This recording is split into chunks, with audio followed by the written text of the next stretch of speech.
여기 콜롬비아 해군 최고 사령관이 한국 군함 앞에서 무릎을 꿇고 눈물을 흘리고 있습니다. 지구 반대편 남미 대륙 태평양 연안. 절망의 바다 위로 몰려드는 수백 척의 중국 어선대 앞에 콜롬비아 해군은 손발이 묶인 채 무너져 내리고 있었습니다. 20척도 채 안 되는 노후한 함정으로는 더 이상 바다를 지켜낼 수 없었죠. 그날 바다를 잃을 위기에 놓인 콜롬비아 해군 최고 사령관은 생애 처음으로 국제회의장에서 고개를 숙였습니다. 부탁드립니다.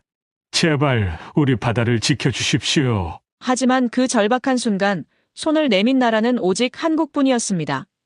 그리고 한국이 보낸 것은 고작 단 한 척의 중고 군함뿐이었죠. 콜롬비아 사람들은 실망했고 외신들은 냉소했습니다. 그러나 그날 밤 태평양 바다 위에서 기적이 일어났습니다. 중국 어선단을 몰아내며 불을 뿜어대는 콜롬비아 군함의 한 포. 그 광경을 지켜본 전 세계인들은 숨을 죽이며 감탄했습니다. 한국은 은혜를 잊지 않는 나라다. 도대체 무슨 일이 벌어진 걸까요? 그 전에 잠깐 1초 만에 누를 수 있는 좋아요 버튼을 꾹 눌러주시면 영상 제작에 아주 큰 힘이 됩니다. 그럼 바로 시작하겠습니다. 저는 존 윌리엄스입니다. 영국 해양안보연구소에서 30년간 근무해온 군사외교 전문가죠. 해군 출신으로 전 세계 해양 분쟁 지역을 누비며 수많은 국제 갈등 현장을 목격해왔습니다. 2023년 가을, 콜롬비아 정부로부터 급한 연락이 왔어요. 태평양 연안에서 벌어지고 있는 심각한 해양 주권 침해 문제에 대한 자문을 요청한다는 내용이었습니다. 처음엔 흔한 영의 분쟁 정도로 생각했죠. 하지만 현지에 도착해서 본 상황은 제 예상을 훨씬 뛰어넘는 심각한 수준이었습니다. 카르타헤나 해군 기지에 도착한 첫날, 콜롬비아 해군 사령관 카를로스 메디나 제독이 저를 맞아주었어요. 그의 얼굴에는 깊은 근심이 어려 있었습니다. 윌리엄스 박사, 정말 오셔서 감사합니다. 솔직히 말씀드리면 저희는 막다른 골목에 몰린 상황입니다. 메디나 제독은 저를 작전실로 안내했습니다. 벽면을 가득 채운 대형 전자지도에는 태평양 연안 해역이 표시되어 있었죠.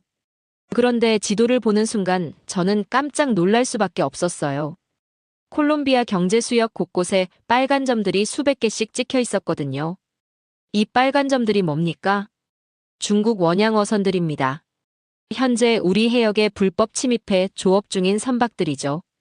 제가 30년간 봐온 해양 분쟁 중에서도 이렇게 대규모로 집단 침입하는 경우는 처음이었습니다. 빨간 점의 개수만 세어봐도 300척이 넘어 보였어요. 이들이 언제부터 나타나기 시작했습니까? 2년 전부터 본격적으로 시작되었습니다.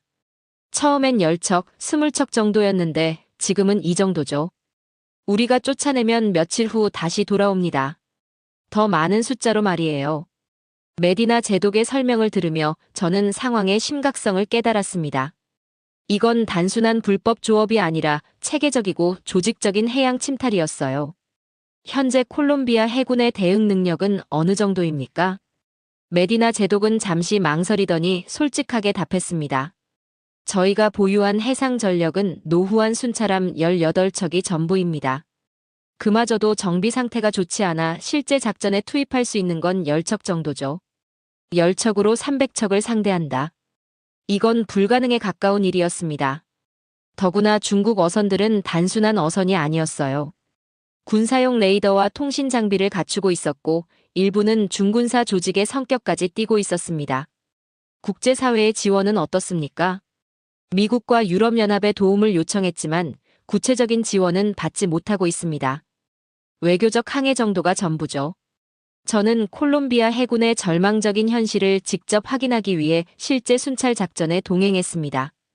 낡은 순찰함에서 바라본 태평양은 말 그대로 중국 어선들의 바다였어요. 수평선 너머까지 빼곡히 들어선 대형 어선들이 마치 도시처럼 보였습니다. 저기 보이는 게 중국 어선단입니다.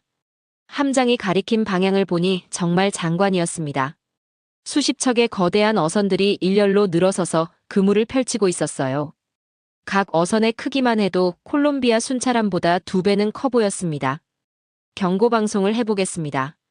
함장이 무선기를 잡고 중국어로 경고 메시지를 보냈습니다. 하지만 중국 어선들은 아무런 반응도 보이지 않았어요. 오히려 더 깊숙이 콜롬비아 해역으로 들어오는 것 같았습니다. 이럴 때는 어떻게 하십니까? 더 이상 할 수 있는 게 없습니다. 물리적 충돌을 일으킬 수는 없으니까요. 그 순간 저는 콜롬비아 해군 장병들의 무력감을 온몸으로 느꼈습니다. 자국의 바다를 지켜야 할 의무가 있지만 현실적으로 불가능한 상황. 이보다 절망적인 일이 있을까요? 기지로 돌아온 후 메디나 제독은 저에게 솔직한 심정을 털어놓았습니다. 윌리엄스 박사, 정말 솔직히 말씀드리면 저희는 포기 직전입니다. 어민들은 생계를 잃었고 해군은 무능력하다는 비난을 받고 있어요. 정부에서는 국제법정에 제소하자고 하지만 그건 최소 5년은 걸릴 일입니다. 다른 대안은 없습니까? 군함을 새로 구입하자는 의견도 나오지만 예산이 없습니다. 선진국의 군사 지원을 요청해도 명확한 답변을 받지 못하고 있고요. 바로 그때였습니다.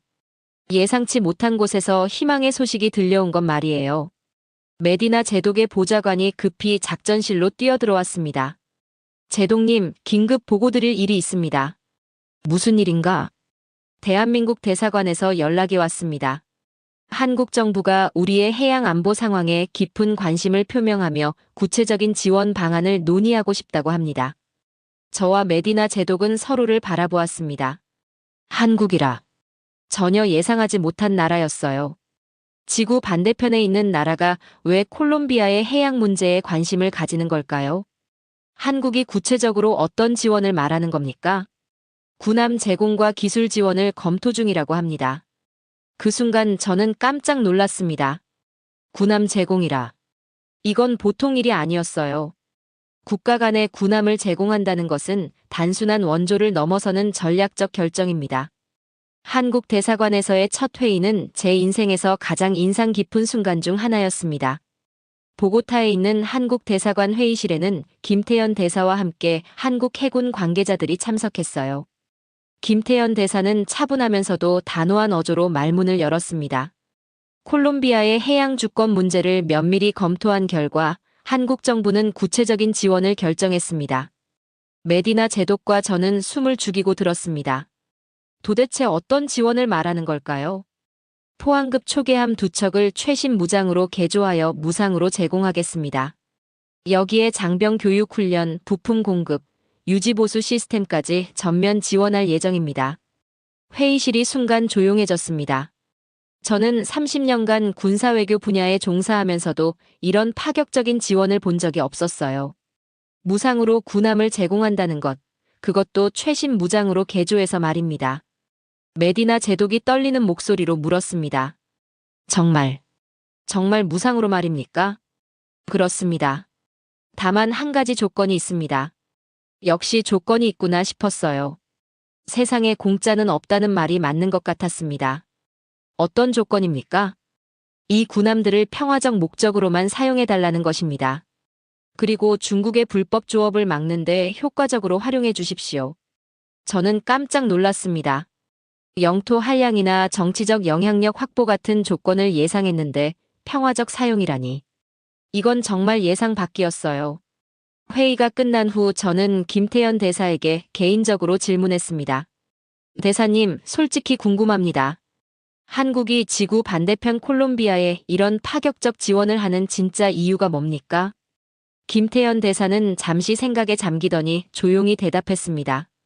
1951년을 기억하십니까? 한국 전쟁 당시 남미에서 유일하게 한국을 도운 나라가 바로 콜롬비아였습니다. 그 순간 저는 이해하기 시작했어요. 하지만 아직도 의문이 남았습니다. 70년 전 일을 지금까지 기억한다는 게 현실적으로 가능한 일일까요? 며칠 후 한국 해군 기술진이 콜롬비아에 도착했습니다. 박민수 대령이 이끄는 20명의 전문가 팀이었어요. 이들이 카르타헤나 기지에 도착했을 때의 장면은 지금도 생생합니다. 안녕하십니까? 한국 해군 박민수 대령입니다. 박민수 대령은 유창한 스페인어로 인사했습니다. 한국에서 미리 스페인어를 배워온 게 분명했어요. 이런 세심한 배려에 콜롬비아 장병들이 크게 감동받는 모습이 보였습니다. 한국 기술진은 즉시 콜롬비아 해군의 현 상황을 정밀 분석하기 시작했어요. 그들의 전문성은 정말 놀라웠습니다. 낡은 장비들을 하나하나 점검하면서 어떤 부분을 개선할 수 있는지 구체적인 방안을 제시했죠. 현재 보유하신 함정들의 레이더 성능이 많이 떨어져 있군요.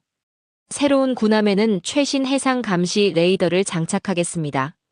박민수 대령의 설명을 들으며 콜롬비아 장병들의 표정이 밝아지는 게 보였어요. 오랫동안 절망에 빠져있던 그들에게 희망이 생기기 시작한 거죠.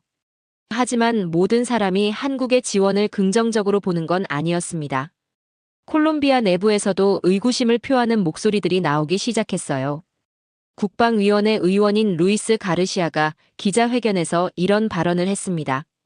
한국의 지원이 고맙긴 하지만 혹시 숨겨진 조건이 있는 건 아닙니까? 세상에 공짜는 없다고 하는데 말입니다. 언론에서도 비슷한 의문을 제기했어요. 한 신문사 기자가 저에게 질문했습니다. 윌리엄스 박사님께서는 이번 한국의 지원을 어떻게 평가하십니까? 정말 순수한 선이라고 보십니까? 저도 솔직히 확신할 수 없었어요. 국제 정치에서는 모든 행동에 계산이 따르기 마련이니까요. 하지만 한국 측의 행동을 지켜보면서 제 생각이 조금씩 바뀌기 시작했습니다. 한국 기술진들은 정말 진심으로 콜롬비아를 돕고 있었어요. 밤늦게까지 콜롬비아 장병들과 함께 훈련 계획을 세우고 주말에도 기지에 나와서 장비 점검을 했습니다. 어느 날 저녁 박민수 대령과 개인적인 대화를 나눌 기회가 있었어요. 대령님, 정말 궁금한 게 있습니다. 한국이 이렇게까지 하는 진짜 이유가 뭡니까? 박민수 대령은 잠시 망설이더니 주머니에서 낡은 사진 한 장을 꺼냈습니다. 이 사진을 보십시오. 흑백 사진 속에는 한국 전쟁 당시 콜롬비아 군인들이 한국 아이들과 함께 찍은 모습이 담겨 있었어요. 제 할아버지께서 한국 전쟁에 참전하셨던 콜롬비아 군인 중 한 분에게서 받은 사진입니다. 할아버지는 늘 말씀하셨어요. 언젠가 기회가 되면 콜롬비아의 은혜를 갚아야 한다고 말입니다. 그 순간 저는 한국 사람들의 마음을 조금 이해할 수 있었어요. 이들에게는 정말로 70년 전의 은혜가 살아있었던 거죠. 다음 날 첫 번째 포항급 초계함 개조 작업이 시작되었습니다. 한국에서 가져온 최신 무기 체계들이 하나씩 장착되는 모습을 보니 정말 감탄이 나왔어요. 이 미사일 시스템은 어떤 성능입니까? 최대 사거리 100km까지 정확히 타격할 수 있습니다. 중국 어선들이 감히 접근하지 못할 겁니다. 콜롬비아 장병들의 얼굴에는 자신감이 돌아오고 있었습니다. 드디어 자신들도 바다를 지킬 힘을 갖게 된 거예요. 하지만 아직도 의심의 목소리는 계속되었습니다. 특히 중국 측에서는 강하게 반발했어요. 중국 대사관에서 콜롬비아 정부에 항해 서한을 보냈습니다. 한국의 군사 지원은 지역 평화를 해치는 도발 행위다. 이런 압박에도 불구하고 한국 측은 흔들리지 않았습니다. 오히려 더욱 적극적으로 지원을 확대했어요.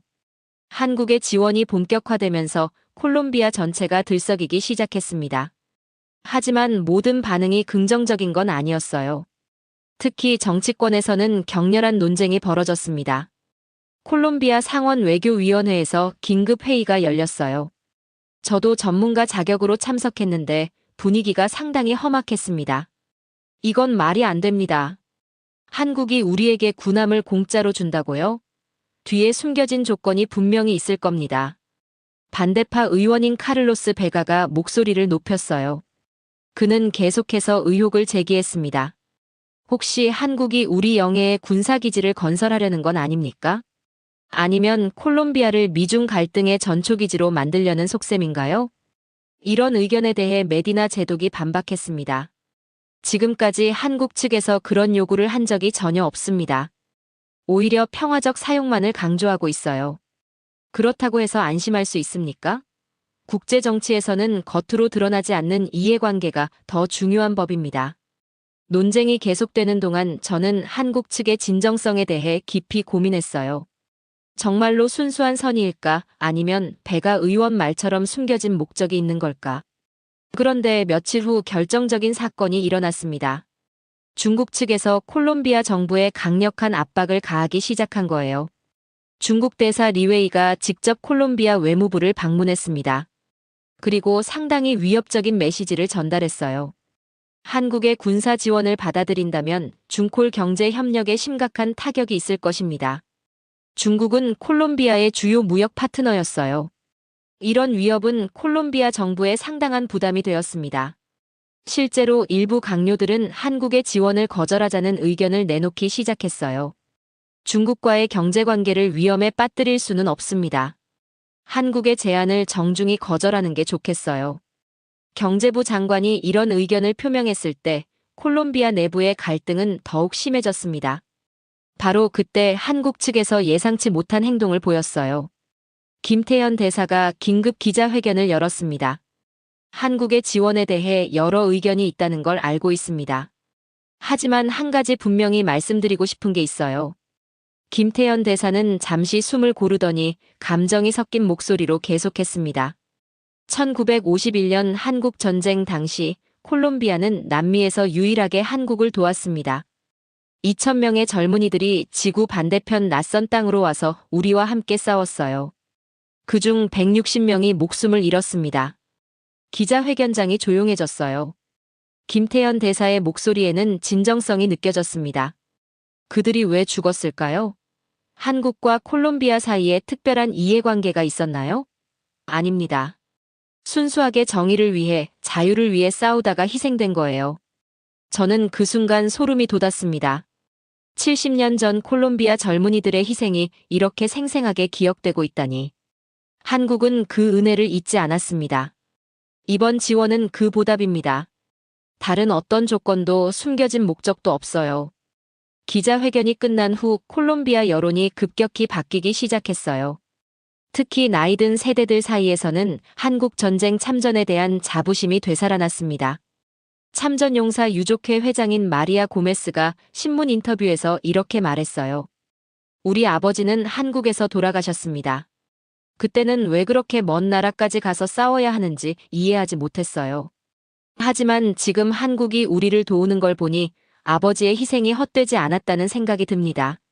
이런 증언들이 언론에 보도되면서 한국에 대한 인식이 완전히 달라졌어요. 처음에는 의심스러워하던 사람들도 한국의 진정성을 인정하기 시작했습니다. 하지만 여전히 회의적인 목소리도 있었어요. 정치학과 교수인 페드로 산체스가 텔레비전 토론에서 이런 의견을 제시했습니다. 감정적으로는 이해합니다. 하지만 국제 정치는 감정으로 움직이지 않아요. 한국도 결국 자국의 이익을 위해 움직이는 겁니다. 그렇다면 한국이 얻는 이익이 뭡니까? 사회자가 반문했어요. 중국을 견제하는 거죠. 한국은 중국과 경쟁 관계에 있으니까 콜롬비아를 통해 중국의 태평양 진출을 막으려는 겁니다. 이런 분석도 일리가 있었어요. 하지만 저는 한국 기술진들과 함께 지내면서 다른 면을 보게 되었습니다. 어느 날 저녁 박민수 대령과 함께 카르타헤나 항구를 산책했어요. 석양이 지는 바다를 바라보며 그가 조용히 말했습니다. 윌리엄스 박사님, 저희가 정말 계산적으로 움직이는 거라면 왜 이렇게 비효율적으로 할까요? 무슨 뜻입니까? 더 간단하고 효과적인 방법이 얼마든지 있어요. 돈으로 로비를 하거나 경제적 압박을 가하거나 굳이 군함을 개조해서 주고 장병들을 훈련시키고 이렇게 품을 들릴 필요가 있을까요? 박민수 대령의 말에 일리가 있었어요. 정말 계산적인 목적이라면 더 효율적인 방법이 많았습니다. 그럼 진짜 이유가 뭡니까? 한국 사람들에게는 정이라는 게 있어요. 한번 정을 주면 끝까지 가는 거죠. 70년 전에 콜롬비아가 우리에게 준 정을 이제 돌려주는 겁니다. 그 말을 들으며 저는 한국이라는 나라의 독특함을 느꼈어요. 냉철한 계산보다는 인간적인 정을 중시하는 문화. 이게 진짜 한국의 모습일까요? 며칠 후 첫 번째 개조 작업이 완료된 포항급 초계함이 공개되었습니다. 콜롬비아 정부 관계자들과 언론이 모두 참석한 가운데 열린 공개 행사에서 저는 감동적인 장면을 목격했어요. 새롭게 개조된 군함의 함교에는 특별한 명판이 설치되어 있었습니다. 거기에는 한국 전쟁에서 희생된 콜롬비아 전사자 160명의 이름이 하나하나 새겨져 있었어요. 메디나 제독이 그 명판을 보며 눈물을 흘렸습니다. 70년 만에 우리 영웅들이 고향 바다로 돌아왔습니다. 그 순간 저는 확신했어요. 한국의 지원은 정말 순수한 마음에서 나온 것이라고 말이죠. 한국의 진정성이 드러나면서 콜롬비아 내부의 분위기가 바뀌기 시작했지만 여전히 완전한 신뢰를 얻기까지는 시간이 필요했어요. 특히 일부 정치인들과 언론은 계속해서 의혹을 제기했습니다. 야당 대표인 알베르토 로드리게스가 국회에서 강하게 반발했어요. 감정에 휩쓸려서는 안 됩니다. 70년 전 일을 핑계로 지금 우리 국가 안보를 외국에 맡길 수는 없어요. 로드리게스는 기자들과 만난 자리에서 더욱 강한 어조로 비판했습니다. 한국이 정말 순수한 마음이라면 왜 군함에 최신 무기를 장착합니까? 단순한 구호 작업이라면 구호 장비를 주면 되잖아요. 이런 비판에 대해 정부 측에서는 명확한 답변을 내놓지 못했어요. 사실 저도 이 부분에 대해서는 의문이 있었습니다. 중국 어선을 막는다고 해서 꼭 군사 무기가 필요한 걸까요? 그런데 며칠 후 상황이 급변했습니다. 중국 측에서 예상보다 훨씬 강한 압박을 가해온 거예요. 중국 외교부에서 공식 성명을 발표했습니다. 한국의 군사 지원은 남미 지역의 평화를 위협하는 위험한 행위다. 중국은 이에 대해 강력히 반대하며 적절한 대응 조치를 검토하고 있다. 더 놀라운 건 중국이 실제 행동에 나섰다는 점이었어요. 콜롬비아와 중국 간의 주요 무역 계약 몇 건이 갑자기 연기되기 시작했습니다. 콜롬비아 최대 커피 수출업체인 카페 콜롬비아노의 사장 호세 바르가스가 정부에 항의했어요. 중국 바이어들이 갑자기 계약을 취소하겠다고 합니다. 이유를 물어보니 정치적 상황 때문이라고 하더군요. 경제적 압박이 현실화되자 콜롬비아 정부 내부에서도 동요가 일기 시작했어요. 경제부 장관이 긴급 회의를 소집했습니다. 이대로 가면 우리 경제에 심각한 타격이 올 겁니다. 중국은 우리 전체 수출의 15%를 차지하는 주요 파트너예요. 재정부 장관도 우려를 표명했습니다. 중국 투자 자금까지 끊기면 내년 예산 편성에 큰 구멍이 날 겁니다. 압박은 여기서 끝나지 않았어요. 중국계 언론들이 콜롬비아 내에서 대대적인 여론전을 펼치기 시작했습니다. 한국의 군사 지원으로 콜롬비아가 미중 갈등의 희생양이 되고 있다. 평화로운 남미의 군사적 긴장을 조성하는 한국의 숨겨진 의도. 이런 기사들이 연일 쏟아져 나왔어요. 심지어 일부 콜롬비아 언론도 이런 논조에 동조하기 시작했습니다. 정말 큰 위기였어요. 콜롬비아 정부가 중국의 압박에 굴복해서 한국의 지원을 거절할 가능성이 높아졌습니다. 바로 그때 한국 측에서 놀라운 결정을 내렸어요. 김태현 대사가 메디나 제독을 만나서 이렇게 말했습니다. 콜롬비아가 경제적 어려움을 겪는다면 우리가 도울 수 있습니다. 무슨 말씀입니까? 한국 기업들의 콜롬비아 투자를 확대하겠습니다. 중국이 취소한 계약들을 우리가 대신 맡을 수도 있어요. 이건 정말 예상치 못한 제안이었어요. 군사 지원에 더해 경제 지원까지 약속한다니. 한국이 정말 진심이라는 게 느껴졌습니다. 하지만 여전히 의심스러워하는 사람들이 있었어요. 특히 좌파 성향의 정치인들은 한국을 미국의 앞잡이로 보는 시각이 강했습니다. 사회당 대표인 루시아 헤르난데스가 공개적으로 반대 입장을 밝혔어요. 한국은 미국의 동맹국입니다. 결국 미국의 대중국 전략에 콜롬비아를 끌어들이려는 거예요. 그렇다면 콜롬비아는 어떻게 해야 합니까? 중국 어선들이 우리 바다를 마음대로 헤집고 다니는데 가만히 있자는 겁니까? 정부 대변인이 반박했지만 헤르난데스는 물러서지 않았어요. 외교적 해결책을 찾아야 합니다. 군사적 대응은 더 큰 갈등만 부를 뿐이에요. 이런 논쟁이 벌어지는 동안 저는 한국 기술진들의 행동을 유심히 관찰했어요. 정말 이들이 숨겨진 목적을 가지고 있는 건지 확인하고 싶었거든요. 박민수 대령과 그의 팀은 콜롬비아 장병들과 함께 하루 15시간씩 작업했어요. 주말도 없이 군함 개조 작업에 매달렸습니다. 이런 헌신적인 모습을 보면서 저는 점점 확신하게 되었어요. 어느 날 밤 박민수 대령이 혼자 함교에서 작업하고 있는 모습을 봤습니다. 저는 조용히 다가가서 물었어요. 대령님, 혹시 힘드시면 내일 하셔도 됩니다. 괜찮습니다. 빨리 완성해야 콜롬비아 분들이 바다를 지킬 수 있으니까요. 그의 얼굴에는 진정한 사명감이 느껴졌어요. 이건 연기할 수 있는 게 아니었습니다. 대령님, 정말 궁금한 게 있어요.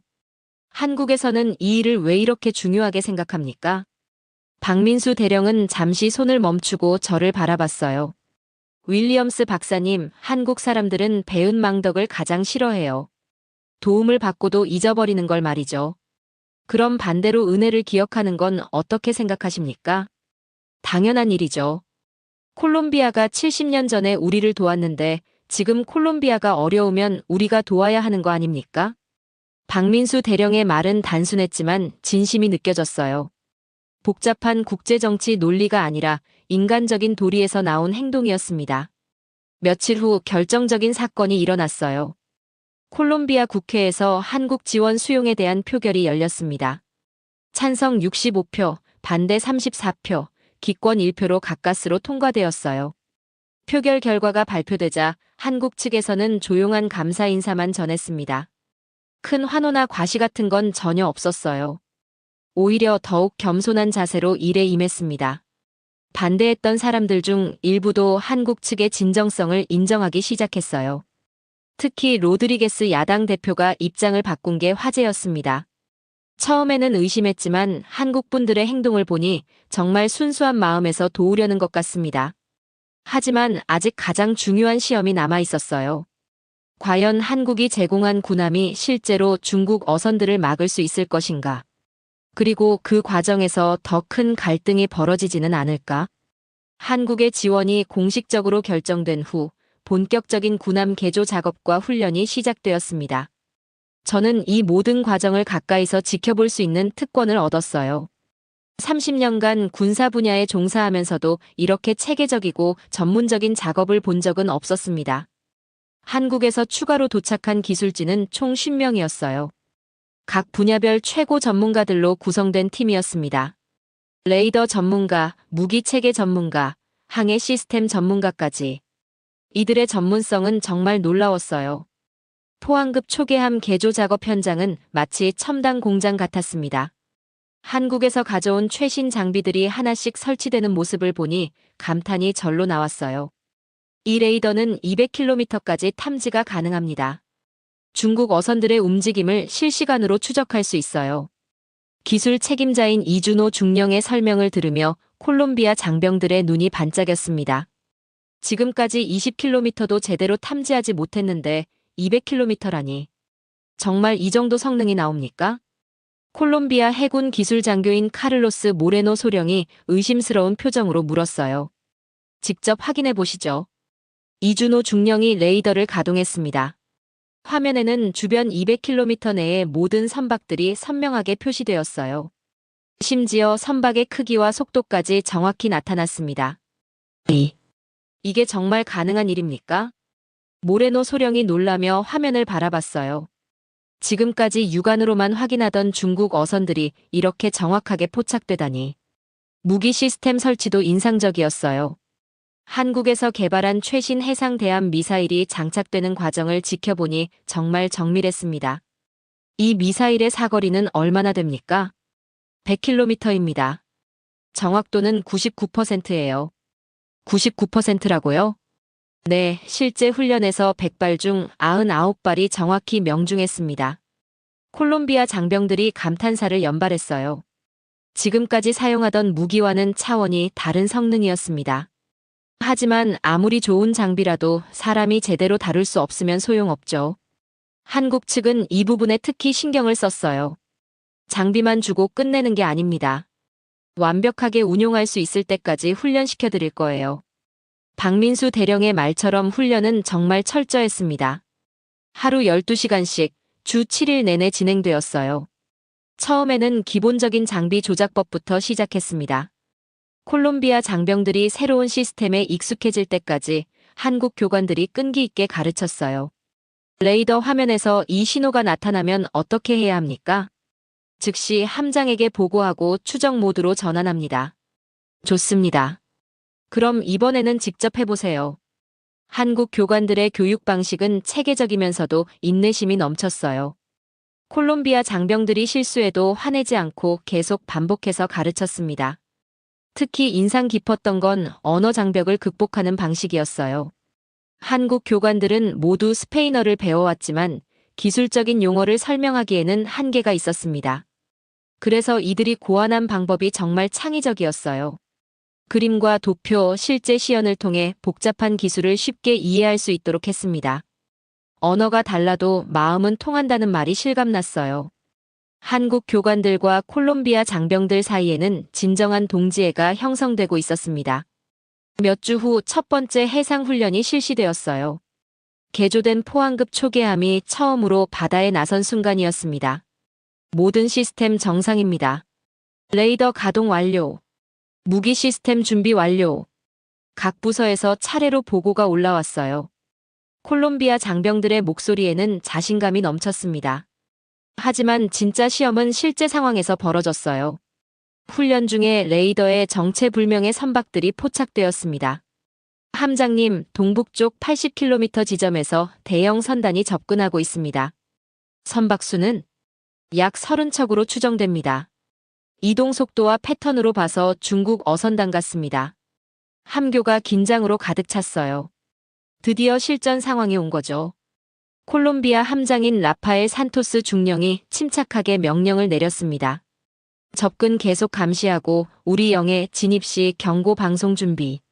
한국 교관들은 한 발 뒤에서 지켜보며 필요할 때만 조언했어요. 콜롬비아 장병들이 스스로 상황을 해결할 수 있도록 도왔습니다. 중국 어선단이 영해선에 근접하고 있습니다. 경고 방송 송출. 산토스 중령이 마이크를 잡고 중국어로 경고 메시지를 보냈습니다. 한국 측에서 미리 준비해준 표준 경고문이었어요. 이곳은 콜롬비아 영해입니다. 즉시 항로를 변경하십시오. 하지만 중국 어선들은 경고를 무시하고 계속 접근했습니다. 이런 상황에서 어떻게 대응해야 할까요?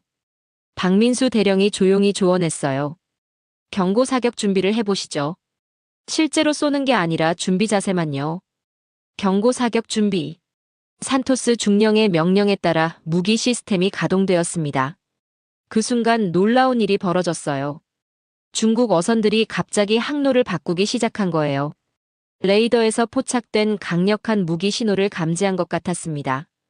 어선단이 후퇴하고 있습니다. 정말입니까? 네, 모든 선박이 영해 밖으로 이동 중입니다. 함교 안이 환호성으로 가득 찼어요. 실제 무력을 사용하지 않고도 중국 어선들을 물러나게 만든 거죠. 이게 정말 가능한 일입니까? 산토스 중령이 믿기지 않는다는 표정으로 물었어요. 강력한 무기가 있다는 걸 보여주는 것만으로도 충분한 억제 효과가 있습니다. 박민수 대령의 설명을 들으며 저는 한국 전략의 지혜를 느꼈어요. 실제 충돌 없이도 목적을 달성할 수 있는 방법이었습니다. 그날 저녁 기지로 돌아온 후 콜롬비아 장병들의 분위기는 완전히 달라져 있었어요. 오랫동안 잃어버렸던 자신감을 되찾은 거죠. 드디어 우리도 바다를 지킬 수 있게 되었습니다. 젊은 부사관이 감격해하며 말했어요. 다른 장병들도 모두 같은 마음이었습니다. 하지만 저는 알고 있었어요. 진짜 시험은 이제부터 시작이라는 걸 말이죠. 중국 측이 이대로 물러설 리가 없었습니다. 한국의 훈련 프로그램이 성과를 보이기 시작하자 중국 측의 반응은 예상보다 훨씬 강했습니다. 그들은 단순히 물러서지 않았어요. 오히려 더욱 조직적이고 공격적인 전술을 사용하기 시작했습니다. 며칠 후 레이더에 포착된 중국 어선단의 규모는 이전과 차원이 달랐어요. 무려 200척이 넘는 대규모 선단이 콜롬비아 해역으로 몰려오고 있었습니다. 이건 지금까지와는 완전히 다른 양상입니다. 메디나 제독이 긴급 상황실에서 보고받은 내용은 충격적이었어요. 중국 어선들이 단순한 조업이 아니라 체계적인 해상 봉쇄 전술을 구사하고 있었습니다. 어선들이 일정한 간격을 유지하며 우리 해역을 포위하고 있습니다. 이건 명백히 군사적 행동이에요. 정보 담당 장교의 분석이었어요. 중국은 콜롬비아가 새로운 무기를 얻었다는 사실에 위기감을 느끼고 있었습니다. 더 심각한 건 중국 해안경비대 함정들도 함께 나타났다는 점이었어요. 이들은 어선들을 보호한다는 명목으로 무장한 상태였습니다. 이제 단순한 불법 조업 문제가 아닙니다. 사실상 군사적 대치 상황이에요. 저는 상황의 심각성을 깨달았습니다. 한국의 지원으로 힘을 얻은 콜롬비아와 이에 맞서는 중국. 자칫하면 큰 충돌로 번질 수 있는 상황이었어요. 박민수 대령은 침착했지만 긴장한 기색이 역력했습니다. 예상했던 상황입니다. 중국이 이렇게 나올 줄 알았어요. 대령님, 이런 상황에서는 어떻게 대응해야 합니까? 산토스 중령이 걱정스런 표정으로 물었어요. 아무리 새로운 무기가 있다고 해도 200척 대 2척은 너무 불리했습니다. 절대 먼저 공격해서는 안 됩니다. 우리는 방어하는 입장이니까 도덕적 우위를 유지해야 해요. 박민수 대령의 조언은 지혜로웠어요. 국제법상 영해를 침범당한 콜롬비아가 정당한 방어권을 행사하는 것이지 침략 행위가 아니라는 점을 분명히 해야 했습니다. 첫 번째 대치 상황은 다음 날 아침에 벌어졌어요. 중국 어선단이 본격적으로 콜롬비아 영해에 진입하기 시작한 거죠. 개조된 포항급 초계함 2척이 출동했습니다. 함교에는 긴장감이 가득했어요. 이번에는 훈련이 아니라 진짜 실전이었습니다. 중국 어선 50척이 영해선을 돌파했습니다. 전체 어선단 규모는 180척으로 추정됩니다. 그리고 레이더 담당 장교가 잠시 말을 멈췄어요. 그리고 뭡니까? 중국 해안경비대 함정 3척도 함께 접근 중입니다. 함교 안이 조용해졌어요. 이제 정말 심각한 상황이 된 거죠. 상대방도 무장한 군함을 동원했습니다. 산토스 중령이 침착하게 명령을 내렸어요. 1차 경고방송 송출. 국제법에 따른 정당한 경고입니다. 이곳은 콜롬비아 공화국 영해입니다. 모든 외국 선박은 즉시 영해 밖으로 이동하십시오. 경고 방송이 송출되었지만 중국 어선들은 계속 전진했어요.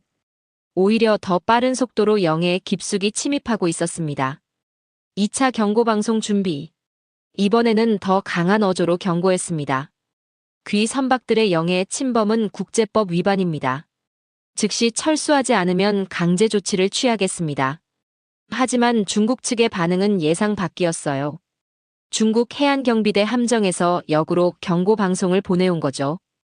이곳은 국제공해입니다. 콜롬비아 함정의 위협적 행동을 즉시 중단하십시오. 완전히 뻔뻔한 주장이었어요. 명백한 콜롬비아 영해에서 국제공해라고 우기다니. 함장님 어떻게 하시겠습니까?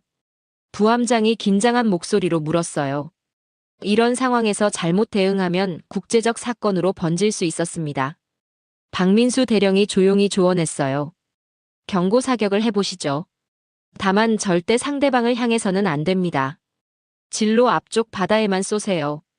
산토스 중령이 고개를 끄덕였어요. 경고 사격 준비. 목표는 중국 어선단 진로 전방 500m 지점. 경고 사격 준비 완료. 사격. 포항급 초계함의 한 포가 불을 뿜었습니다. 물기둥이 중국 어선단 앞쪽에서 솟아올랐어요. 그 순간 놀라운 일이 벌어졌습니다. 중국 어선들이 일제히 속도를 줄이기 시작한 거예요. 한국제 무기의 정확성에 놀란 것 같았습니다. 하지만 기쁨도 잠시 중국 해안경비대 함정들이 대응 행동에 나섰어요. 중국 함정들이 우리를 향해 접근하고 있습니다. 거리는 20km 계속 접근 중입니다. 이제 정말 위험한 상황이 되었어요. 양쪽 모두 무장한 함정들이 대치하는 상황. 자칫하면 실제 교전으로 번질 수 있었습니다. 박 대령님, 이런 상황에서는 어떻게 해야 합니까? 산토스 중령이 급히 물었어요. 한국 측의 경험이 절실했습니다. 절대 당황하면 안 됩니다. 우리는 자국 영해에서 정당한 권리를 행사하는 거예요. 상대방이 먼저 공격하지 않는 이상 방어 태세만 유지하세요. 박민수 대령의 조언대로 콜롬비아 함정들은 방어 대형을 유지했습니다. 무기는 준비했지만 먼저 공격하지는 않았어요. 긴박한 대치가 30분간 계속되었습니다. 중국 함정들은 15km까지 접근했다가 더 이상 오지는 않았어요. 아마 국제법상 문제가 될 것을 우려한 것 같았습니다. 그리고 드디어 중국 어선단이 후퇴하기 시작했어요. 하나둘씩 영해 밖으로 빠져나가기 시작했습니다. 어선단 후퇴 확인. 중국 해안경비대 함정들도 철수 중입니다. 함교에서 환호성이 터져나왔어요. 무력 충돌 없이 중국 측을 물러나게 만든 거죠. 하지만 박민수 대령의 표정은 여전히 심각했어요. 이건 끝이 아닙니다. 중국이 이렇게 쉽게 포기할 리 없어요. 더 큰 대응을 준비하고 있을 겁니다. 박민수 대령의 예상은 맞았어요. 며칠 후 중국은 더욱 강력한 압박을 가해왔습니다. 이번에는 경제적 압박이었어요. 중국이 콜롬비아와의 모든 무역 거래를 일시 중단한다고 발표한 거죠. 콜롬비아의 도발적 행동으로 인해 정상적인 경제 협력이 어려워졌다는 게 중국 측 입장이었어요. 콜롬비아 경제계가 발칵 뒤집혔습니다. 주요 수출 기업들이 정부에 항의하기 시작했어요. 이럴 줄 알았으면 처음부터 한국의 지원을 받지 말았어야 했습니다. 커피 수출업체 사장들이 정부에 강하게 항의했어요. 중국은 콜롬비아 커피의 최대 수입국 중 하나였습니다. 정부 내부에서도 동요가 일기 시작했어요. 경제부 장관이 긴급 회의를 소집했습니다. 이대로 가면 우리 경제가 큰 타격을 받을 겁니다. 한국 지원을 재검토해야 하는 게 아닙니까? 하지만 국방부 장관은 반대 의견을 표명했어요. 지금 물러서면 앞으로 계속 중국의 압박에 굴복해야 합니다. 이건 단순한 경제 문제가 아니라 국가 주권의 문제예요. 정말 어려운 선택이었어요. 경제적 이익을 취할 것인가, 아니면 국가의 자존심을 지킬 것인가. 바로 그때 한국에서 예상치 못한 제안이 왔어요. 김태현 대사가 콜롬비아 정부에 긴급 메시지를 전달했습니다. 한국 기업들이 중국이 취소한 계약을 대신 맡을 수 있습니다. 더 좋은 조건으로 말이죠. 정말 놀라운 제안이었어요. 한국이 군사 지원에 이어 경제 지원까지 약속한 거죠. 한국의 경제 지원 약속이 전해지자 콜롬비아 정부 내부의 분위기가 급반전되었습니다. 하지만 진짜 시험은 이제부터였어요. 과연 한국이 약속한 지원이 실제로 이행될까? 그리고 중국의 더 강력한 반격을 막아낼 수 있을까? 김태현 대사가 가져온 구체적인 제안서는 정말 놀라웠어요. 삼성, LG, 현대 등 한국의 주요 기업들이 콜롬비아 투자를 대폭 확대하겠다는 내용이었습니다. 커피 수출의 경우 중국보다 20% 높은 가격으로 구매하겠습니다. 계약 기간도 10년 장기로 보장해드리죠. 경제부 장관이 제안서를 읽으며 눈을 크게 떴어요. 정말입니까? 이건 중국 조건보다 훨씬 좋은데요. 한국 기업들은 콜롬비아를 장기 파트너로 생각합니다. 단순한 거래가 아니라 상생 관계를 원하거든요. 김태현 대사의 설명을 들으며 저는 한국의 전략이 정말 치밀하다고 생각했어요. 군사 지원과 경제 지원을 연계해서 중국의 압박을 무력화시키는 거죠. 하지만 중국도 가만히 있지 않았어요. 경제 압박에 이어 이번에는 외교적 압박을 가해왔습니다. 중국 외교부에서 남미 각국에 공식 서한을 보냈어요. 내용은 한국의 군사 지원이 남미 지역 평화를 위협한다는 것이었습니다. 콜롬비아의 군사력 증강은 남미 전체의 군비 경쟁을 촉발할 위험이 있다. 브라질과 베네수엘라, 에콰도르 등 주변국들이 중국의 주장에 동조하기 시작했어요. 특히 베네수엘라는 강하게 반발했습니다. 콜롬비아가 외부 세력의 군사 지원을 받는 것은 지역 안정을 해치는 행위다.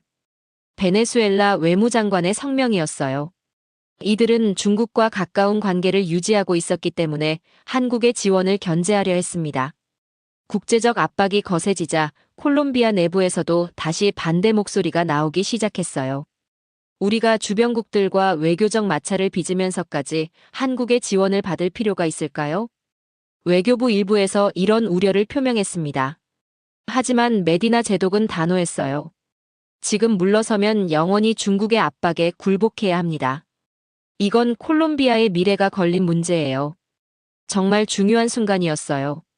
콜롬비아가 한국과의 협력을 계속할 것인지 아니면 중국의 압박에 굴복할 것인지 결정해야 했습니다. 그런데 바로 그때 결정적인 사건이 벌어졌어요. 중국 어선 300척이 일시에 콜롬비아 해역으로 몰려온 거죠. 이전과는 비교할 수 없는 규모였습니다. 이건 완전히 다른 차원입니다. 사실상 해상 침공이에요. 레이더를 분석한 정보 장교의 보고였어요. 중국 어선들이 체계적인 대형을 갖추고 콜롬비아 영해를 완전히 점령하려 하고 있었습니다. 더 심각한 건 이번에는 중국 해군 함정들도 함께 나타났다는 점이었어요. 구축함 2척과 호위함 4척이 어선단을 호위하고 있었습니다. 이제 정말 군사적 대결 상황입니다. 메디나 제독의 얼굴이 굳어졌어요. 콜롬비아 해군으로는 감당할 수 없는 규모였습니다. 박민수 대령이 긴급히 한국 본부에 상황을 보고했어요. 그리고 몇 시간 후 놀라운 소식이 전해졌습니다. 한국 해군 기동전단이 파나마 운하를 통과해 태평양으로 향하고 있습니다. 정말 예상치 못한 전개였어요. 한국이 실제 군함을 파견한다니.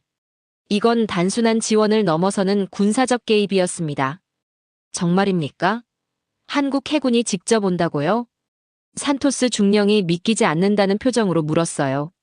네, 세종대왕급 구축함 2척과 호위함 4척으로 구성된 기동전단입니다. 48시간 내에 도착할 예정이에요. 이 소식이 전해지자 상황이 급변하기 시작했어요. 중국 측에서도 당황하는 기색이 역력했습니다. 중국 외교부에서 긴급 성명을 발표했어요. 한국의 군함 파견은 명백한 도발 행위다. 중국은 이에 대해 적절한 대응 조치를 취할 것이다. 하지만 한국의 반응은 의외로 차분했어요. 한국 국방부 대변인의 발표였습니다. 우리는 우방국의 요청에 따라 합법적인 지원 작전을 수행하는 것입니다. 어떤 도발적 의도도 없습니다. 국제사회의 관심이 급격히 높아졌어요. 미국, 유럽연합, 일본 등이 상황을 예의주시하기 시작했습니다. 특히 미국의 반응이 흥미로웠어요. 처음에는 중립적 입장을 표명했지만 점차 한국을 지지하는 쪽으로 기울었습니다. 모든 국가는 자국의 영해를 보호할 권리가 있다. 콜롬비아의 정당한 방어권을 지지한다. 미국 국무부 대변인의 성명이었어요. 이는 한국에게 큰 힘이 되었습니다. 한국 기동전단이 도착하기 하루 전 중국과 콜롬비아 사이에 마지막 대치가 벌어졌어요. 중국 어선 300척과 군함들이 콜롬비아 영해에 진입을 시도한 거죠. 개조된 포항급 초계함 2척으로는 도저히 막을 수 없는 규모였어요. 하지만 산토스 중령은 포기하지 않았습니다. 모든 함정 전투 준비. 함장님, 상대가 너무 많습니다. 그래도 우리는 끝까지 싸워야 합니다. 이건 조국의 바다를 지키는 일이에요. 산토스 중령의 결연한 의지에 모든 장병들이 감동했어요. 비록 열세였지만 물러설 수 없었습니다. 첫 번째 교전이 시작되었어요. 콜롬비아 함정들이 경고 사격을 실시했지만 중국 어선들은 계속 전진했습니다. 2차 경고 사격, 3차 경고 사격. 하지만 중국 측은 아랑곳하지 않았어요. 오히려 중국 군함들이 콜롬비아 함정들을 겨냥하기 시작했습니다. 중국 구축함이 우리를 조준하고 있습니다. 정말 위험한 순간이었어요. 실제 교전이 벌어질 위기에 놓인 거죠. 바로 그때 수평선 너머에서 새로운 함영이 나타났어요.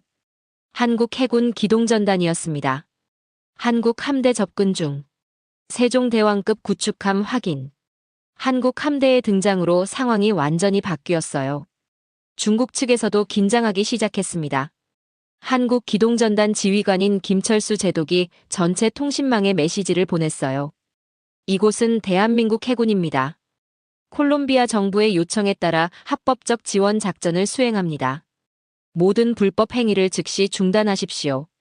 김철수 제독의 목소리는 위험이 넘쳤어요. 세종대왕급 구축함의 강력한 레이더가 모든 선박을 스캔하고 있었습니다. 중국 어선단이 움직임을 멈췄어요. 한국 해군의 등장에 당황한 것 같았습니다. 드디어 결정적인 순간이 왔어요. 과연 어느 쪽이 먼저 물러설 것인가? 한국 기동전단의 등장으로 태평양 한가운데서 역사적인 대치가 벌어졌습니다. 세종대왕급 구축함 2척과 호위함 4척으로 구성된 한국 함대, 그리고 중국 구축함 2척과 호위함 4척, 그 뒤에는 300척의 어선단. 저는 30년간 군사 분야에 종사하면서도 이런 긴박한 순간을 경험한 적이 없었어요. 김철수 제독의 함대가 전투 대형을 갖추자 바다 위의 분위기가 완전히 달라졌습니다. 세종대왕급 구축함의 위용은 정말 압도적이었어요. 중국 함정들도 긴장한 기색이 역력했습니다. 중국 함대에 최종 경고를 송신하겠습니다. 김철수 제독이 침착하게 명령을 내렸어요. 그의 목소리에는 흔들림이 없었습니다. 이곳은 콜롬비아 공화국 영해입니다. 모든 외국 선박은 즉시 영해 밖으로 이동하십시오. 이는 국제법에 따른 정당한 요구입니다. 경고 메시지가 송신된 후 10분간 정적이 흘렸어요. 양쪽 함대가 서로를 겨누며 긴장감이 극도로 고조되었습니다. 그런데 놀라운 일이 벌어졌어요. 중국 어선단이 하나둘씩 후퇴하기 시작한 거죠. 처음에는 몇 척만 움직이더니 곧 전체 어선단이 일제히 방향을 바꿨습니다. 중국 어선단 후퇴 확인. 콜롬비아 함정에서 환호성이 터져나왔어요. 하지만 중국 군함들은 아직 자리를 지키고 있었습니다. 김철수 제독이 중국 함대 지휘관에게 직접 통신을 시도했어요. 중국 해군 지휘관께 말씀드립니다. 어선들은 이미 철수했습니다. 군함들도 평화적으로 철수해 주시기 바랍니다. 중국 함대 지휘관의 답변이 왔어요. 우리는 공해상에서 정당한 항해를 하고 있다. 한국 함대의 위협적 행동을 규탄한다. 아직도 억지를 부리고 있었지만 목소리에는 자신감이 없어 보였어요. 김철수 제독이 다시 메시지를 보냈습니다. 우리는 어떤 위협도 가하지 않았습니다. 다만 우방국의 영해 보호를 지원하고 있을 뿐입니다. 평화적 해결을 원합니다. 한국 측의 차분하면서도 단호한 태도에 중국 측도 서서히 물러서기 시작했어요. 30분 후 중국 군함들도 하나씩 철수하기 시작했습니다. 중국 함대 완전 철수 확인. 그 순간 콜롬비아 해역에 평화가 찾아왔어요. 몇 달간 계속된 갈등이 드디어 끝난 거죠. 김철수 제독이 콜롬비아 함대에 축하 메시지를 보냈어요. 콜롬비아 해군의 용감한 대응에 경의를 표합니다. 여러분들이 조국의 바다를 지켜냈습니다. 산토스 중령이 감격해하며 답신했습니다. 한국 해군의 지원이 없었다면 불가능한 일이었습니다. 70년 전 우리가 한국을 도왔듯이 이제 한국이 우리를 구해주었습니다. 기지로 돌아온 후 열린 환영 행사는 정말 감동적이었어요. 콜롬비아 국민들이 거리로 나와서 한국 해군을 환영했습니다. 한국, 고마워요. 스페인어로 쓰인 환영 현수막들이 곳곳에 걸려 있었어요. 특히 인상 깊었던 건 한 할머니가 들고 있던 피켓이었습니다. 우리 아들이 70년 전 한국에서 싸웠습니다. 한국이 그 은혜를 기억해줘서 감사합니다. 그 할머니는 한국 전쟁 참전 용사의 어머니였어요. 눈물을 흘리며 한국 장병들을 바라보는 모습에 저도 모르게 눈시울이 뜨거워졌습니다. 메디나 제독이 공식 기자회견에서 이렇게 말했어요. 오늘 우리가 목격한 것은 단순한 군사작전이 아닙니다.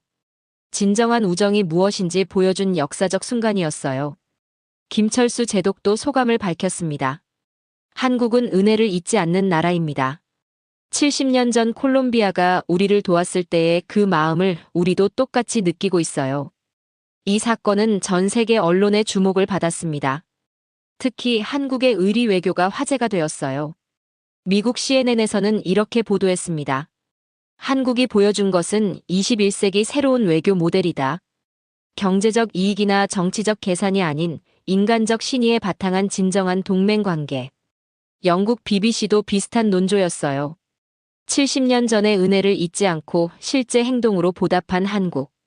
이것이야말로 진정한 국격이다.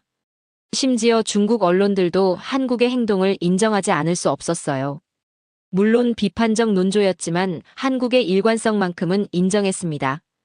가장 놀라운 건 이 사건 이후 전 세계 여러 나라에서 한국의 협력을 요청하기 시작했다는 점이었어요. 아프리카 가나에서는 해적 퇴치 지원을 요청했고 동남아 필리핀에서는 해양 순찰 협력을 제안했어요. 모두 한국의 의리를 믿고 찾아온 것들이었습니다. 콜롬비아에서도 변화가 일어났어요. 한국에 대한 관심이 폭발적으로 증가했습니다. 한국어를 배우려는 사람들이 늘어났고 한국 문화에 대한 관심도 높아졌어요. 특히 젊은 세대들 사이에서는 한국을 롤모델로 여기는 분위기가 확산되었습니다. 한국처럼 성장하고 싶다. 한국처럼 의리 있는 나라가 되고 싶다. 대학생 마리아 곤살레스의 말이었어요. 이런 반응이 콜롬비아 전체에 퍼져나갔습니다. 몇 달 후 저는 이 모든 과정을 정리하며 보고서를 작성했어요. 결론은 명확했습니다. 한국이 보여준 것은 21세기 국제관계의 새로운 모델이었어요. 단순한 경제적 이익이나 정치적 계산을 넘어선 인간적 신의에 바탕한 진정한 외교였습니다. 70년 전 낯선 땅에서 한국을 위해 목숨을 바친 콜롬비아. 젊은이들의 희생이 헛되지 않았다는 것을 한국이 증명해 보인 거죠. 저는 이 경험을 통해 확신하게 되었어요. 한국은 정말 특별한 나라라는 것을. 경제 성장이나 기술 발전을 넘어서 인간적 품격을 갖춘 진정한 선진국이라는 것을 말이죠. 지금도 콜롬비아 해역에서는 한국이 지원한 포항급 초계함들이 평화를 지키고 있습니다. 그 함교에 새겨진 160명의 콜롬비아 영웅들의 이름처럼 한국과 콜롬비아의 우정도 영원히 이어질 것입니다. 이것이 바로 대한민국의 진짜 모습입니다. 은혜를 기억하고 약속을 지키며 세계와 함께 성장하는 나라. 앞으로도 한국이 보여줄 또 다른 감동 이야기들이 기대됩니다. 오늘의 사연은 여기까지입니다. 구독과 좋아요는 영상 제작에 아주 큰 힘이 됩니다. 지금까지 감동테라스 저는 소희였습니다. 오늘도 우리 구독자님들의 가정에 따뜻한 행복이 가득하시길 진심으로 바라겠습니다. 긴 영상 끝까지 시청해주셔서 정말 감사합니다. 내일 더 좋은 이야기로 찾아뵙겠습니다. 감사합니다.